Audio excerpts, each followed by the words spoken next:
Borisas Moisejevas. Eik tu, įdomu kodėl. Nu, todėl, kad babkių nėra. Krizė pasaulyje. Borki per brangu. Eik tu, nu čia įdomiai. Mūsų šaša yra, o borkai nėra per brangu? Jam ne. Nu čia įdomiai, o mūsų šaša ne per brangu, yra babkė, ne? Nu tai kaip čia taip gali būti, nu čia įdomiai.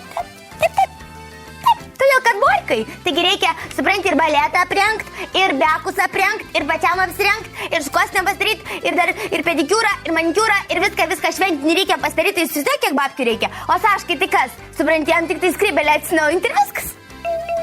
O tai kaipgi šou? Koks šou, durnelė? Nu, kada lietuviai šou daro? Taigi lietuviai visas babkės laiką išleidžia rūbam, tipo dizaineriams sumoka, apsisuka ir žiūri, kad jau babkių nebeliko. Kadangi šiemet, supranti, iš viso babkių nėra, nu tai vadinasi, Saškai užteks tik tai skrybelę atsinaujint. Nu. Tai žinai, manau, net šitą daryti neverta, žinok. Neverta veltui eikvoti išlaisyti pinigų. Nežinai, kaip bus, žinai, Rusija, jinai norės viską perspėti, ne? Visus, žinai. No. Tai scena taigi bus nereali, scena bus didžiulė, supranti? Tai tu dar matysis tas mūsų šaša toj scenai su savo tą skrybelę. Taigi, supranti, jisai toks mažutis bus, toks šašutis toj, žinai, scenai. Tai aš manau, kad neverta eikvoti Lietuvos pinigų, nes toj scenoje jo tikrai nesimatys, o jau nėra kalbėti apie jo tą skrybelę, kurios iš to nesimatys. Taigi, neverta jam švaistyti pinigų. Nu, tiksliau, jo skrybeliai neverta švaistyti pinigų. Sakai, nesimatys, sakai, neverta, sakai, nesimatys tos skrybelės, ne? Jo, nėra reikalo pinigų į balą mesti. Nu, tai yra skrybelė. O tai ką žiūrovai tada matys? Jie matys nieko. Tiksliau, jie nieko nematys. Jie pagalvos, kad pertrauka ir nueis į bufetą vodkės gerti.